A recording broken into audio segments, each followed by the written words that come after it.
Hammalarga salom. Mani ismim Azam Azizov, men bloger. Siz UzLektor blog ko'ryapsiz. Bu videodan maslahat aytib beraman, qanday YouTube da ishlasa bo'ladi. Iltimos, mani aksentimga внимание обращать qilmanglar. Men ko'p paytda ruscha gapirgan, o'zbek tilida men oxirgi paytda kamroq gapirdim. Lekin men blogni mana endi o'zbek tilida qiladigan bo'ldim. Xo'sh, YouTube da qanday pul ishlasa bo'ladi? Birinchidan, YouTube prosmotrlar uchun pul to'laydi. Qancha ko'p video prosmotr yig'sa, shuncha ko'p pul bo'ladi, dohod bo'ladi. YouTube like, kommentariy, mana подписчиклар, ularga pul to'lamaydi. Именно prosmotrlarga. Ko'proq prosmotrlar bo'lsa, ko'proq pul. Shuning uchun videolarni shunaqa qilish kerakki, чтобы odamlar qiziqsin, odamlar ko'rsin. И не просто ko'rib chiqib ketsin. Чтобы odamlar videolarni oxirigacha nima qilsin, ko'rsin. Xullas, daromad davlatga bog'liq. Bu deganiki, что qaysi davlatda odamlar videolaringizni ko'rsa, shunga qarab YouTube pul to'laydi. Misol uchun, Rossiyadagi odamlarga reklamada ko'proq dohod bo'ladi, chem o'zbekistonliklarga qaraganda. Amerikaliklarga undan battar ko'proq chem Rossiyaga qaraganda yoki Yevropami. Xullas, chem davlatda internet ko'proq rivojlangan bo'lsa, shuncha pul ko'p ishlasa bo'ladi. Lekin o'ylamanglar, misol uchun o'zbek tilida hozir qilsam, hammalar O'zbekistonda ko'radi, dohod kam bo'ladi. Yo'q, misol uchun menda YouTube'da O'zbekistonning o'zida faqat 15% odamlar ko'radi xolos. Qolganlar nimada? Rossiya, США, Qozog'iston, Ukraina, shunga o'xshaganlar. Men o'zbek bloger bo'lsam ham, lekin ko'pinchalar O'zbekistonda emas. Shuning uchun o'zbek tilida ham qilsangiz bo'ladi, ingliz tilida qilsangiz undan battar dohod ko'payadi. Lekin Amerika, Yevropada konkurensiya ko'proq. O'zbekistonning YouTube'ida konkurensiya kam. Shu O'zbekistonning YouTube'ida pul ko'p ishlasa bo'ladi. Xullas, qancha YouTube to'laydi? Konkretni narx yo'q. Chunki pulni reklamani narxi odamga bog'liq.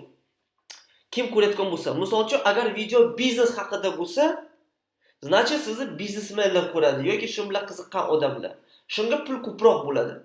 Agar просто birov yumor haqidami yoki birov o'yin haqida qilsangiz, unga YouTube kamroq to'laydi. Birov bilmayman, politika haqida qilsangiz, unga ko'proq to'laydi. То есть bu temaga qarab, qanaqa odamlar ko'rsa, shunga bog'liq.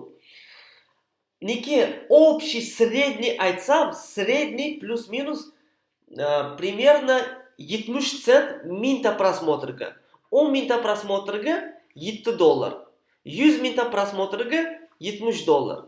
И дальше ketaveradi. Keyin bitta nimasi bor.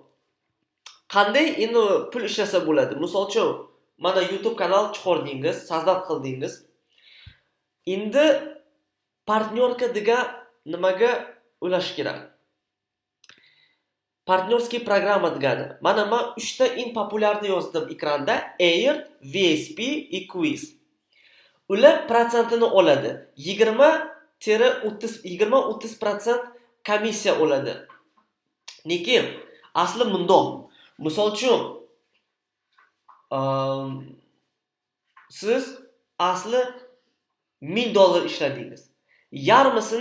Примерно yarmisini YouTube o'ziga oladi, komissiya bo'lsa. Chunki YouTube ham pul ishlash kerak-ku. YouTube yarmisini oladi. To есть $1000 ishlagan bo'lsangiz, $500 qolibdi. Shu $500 da где-то 20%ni partnyorkalar oladi yana ustiga. Shundoq где-то bu bo'libdiki, yana $500 da 20% $100. $400 qolibdi. Shu $400 уже o'zingizga yechishingiz bo'ladi. Bank orqali, WebMoney orqali, Yandex dengimi, Kivimi. Maniki mamu aytganim, mingta prosmotr 7 sent. Bu уже чистый.